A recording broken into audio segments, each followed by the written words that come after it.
The Chicago Bulls take a tough loss to the Pelicans. We're going to be talking about the key takeaways from tonight's loss.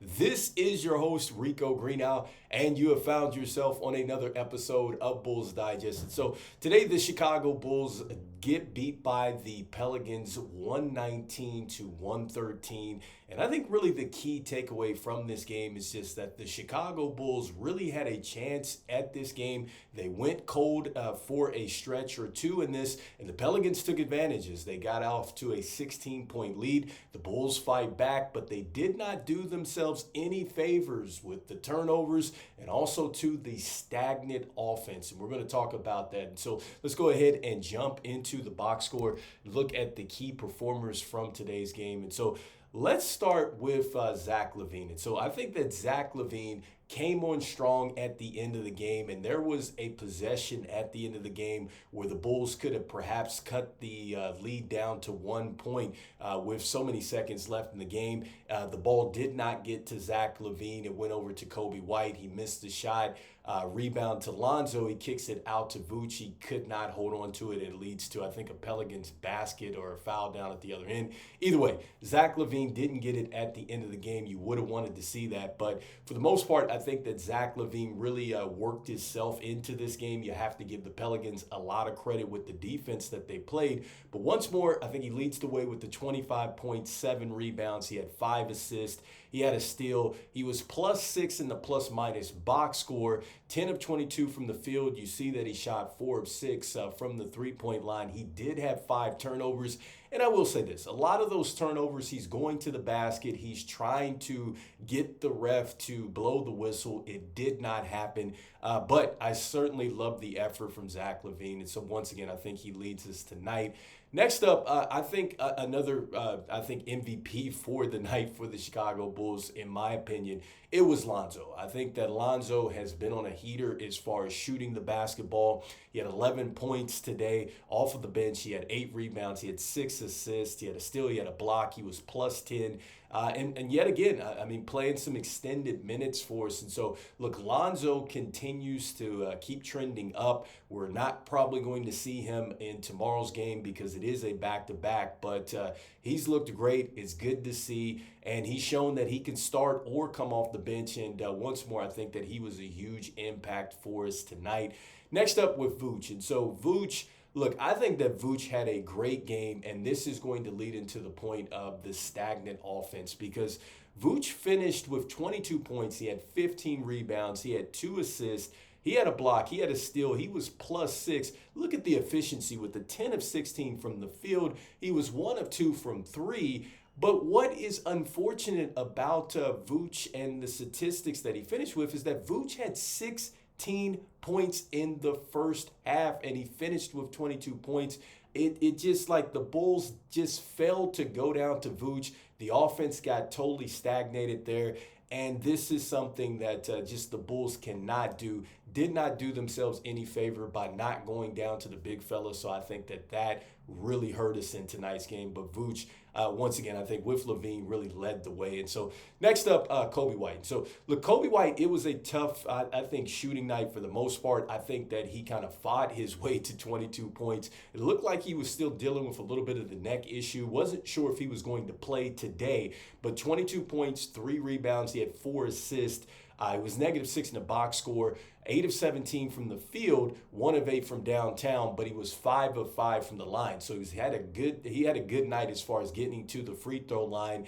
And, you know, he did have some plays where I thought that he maybe could have just maybe taken a look at the basket versus tried to kick it out. I think that was also mentioned during the game as well. But for the most part, I did like the fact that Coby White did find a way to get to the line and get the ball into the basket. And so next up, Josh Giddey. Look, Josh Giddey, I think, played an outstanding game from an effort standpoint. I loved his effort on the offensive end. I loved his effort on the defensive end. And yes, did he, make every defensive play out there? No, he didn't. But the effort was there, and he was all over the glass for the Chicago Bulls. 13 rebounds today, 12 assists, 7 points. four steals today. He was -8. I get the fact that he struggled from the field. He was 1 of 6 from 3, but still the effort was there for Josh Giddey, and I love that about him. And also too, this is kind of what I was talking about. I just feel like he continues to build. He looks like he's getting very comfortable, I think, with the guys he's playing with. I think a couple of his first quarter assists were very nice, like the drop down to Vooch. He had that one where Vooch got that three-pointer as well, kind of trailing. And so Josh Giddey definitely getting comfortable. The confidence is building. And like I said, the effort was there. And on top of that, with Josh Giddey, just looking at the Chicago Bulls post-game show, he actually joins one of 4 other players to have at least 400 points, 250 rebounds, and I think about 225 assists. He's in the same category with LeBron, Sabonis, who plays for the Kings, and then also to the Joker out in Denver. So congrats to him, continuing to stuff the stat sheet. Didn't get the triple-double, but close. And so next up, Patrick Williams. So Patrick Williams struggled tonight. He did get a dunk. He looked at his hands after he got the dunk. But after that, Patrick Williams, look, he just struggled tonight. 3 of 7 from the field, 2 of 4 from 3. He did knock down some shots, but 8 points, 1 rebound, 1 assist, 1 block, -19 in the plus-minus box score. And look, I don't know if Billy Donovan's kind of looking to shake it up or not, but Jalen Smith did come into the game, and he played some minutes alongside of Vooch. And so, look, I like that move that Billy Donovan makes. Jalen Smith comes in with 13 points, 4 assists, 4 rebounds and assists, and he was -17, I think, in the box score today, but 6 of 9 from the field. But I love the energy and the effort that I got from Jalen Smith today, and I like the fact that we got a chance to see him and Vooch in the lineup. Next up, Matas Buzelis. Look, Matas Buzelis only 12 minutes today. I would always love to see him get some more. He had a nice finish in the lane. He also knocked down a three-point shot as well, but 5 points, 4 rebounds today in a -2 effort. Next up, I think we just really didn't get too much from the bench. THT, even though he was +6, he didn't give us any points today. Julian Phillips, I think, is another player that struggled along with DT. We got some minutes, but we just didn't see too much in the stat sheet. So I think that our bench, it was okay, but we definitely could have used some more tonight from the bench. And so now let's go ahead and jump into the team box score and look at the key takeaways from that. Because I think the one thing that really kind of jumps out here is just that the Chicago Bulls turned the basketball over at a high rate.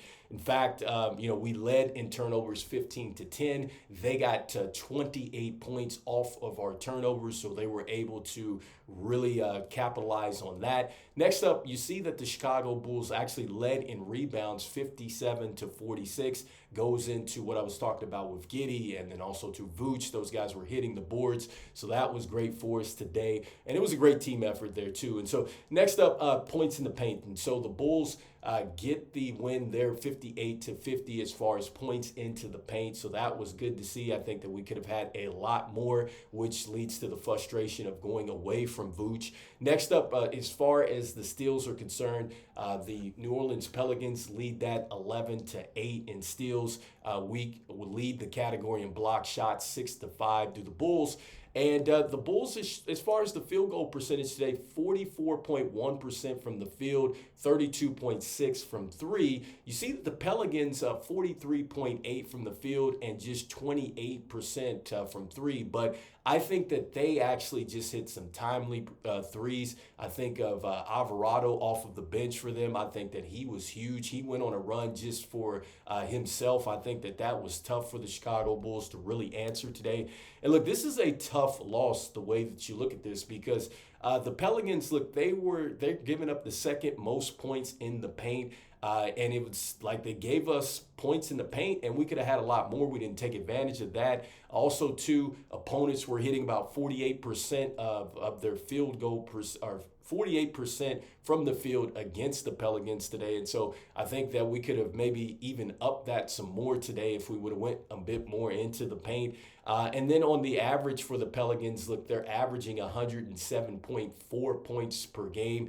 And today, they had 119 against us. So I think that this is a tough loss for the Chicago Bulls, even though we had some good effort out there. But once again, I just think that the offense got stagnated. We turned the basketball over too much, and this is something that we've just got to correct it. So anyway, let me know in the comments what you think about the key takeaways from tonight's game. Just want to thank everybody out there for liking, sharing, and subscribing to the channel. It means a lot as we try to reach our goal of 5,000 subscribers by the end of the NBA season out there. And wanted to let you know about 66.8% of you that watch are not subscribed to the channel. So make sure you go ahead and you slam dunk on that subscribe button, as it means a lot as we try to reach that subscriber goal by the end of the season. So look, even after a tough loss with the Chicago Bulls tonight, they still have a chance to really rack up some wins. We have the Atlanta Hawks coming up. Hopefully we do get Ayo Dosunmu coming back. It looks like that he has been playing some scrimmages with, I think, the player development staff. I think it's been 2 times that he's done this. I was seeing that with KC Johnson. So hopefully he is able to come back. I know his window does open up on Wednesday. That's what KC Johnson was saying. But one of the things that Billy Donovan also said is that it might be a minutes restriction, or it is going to be a minutes restriction when he comes back. So anyway, let me know in the comments. And as we always say, go Bulls, and I will see you on the next one. Peace.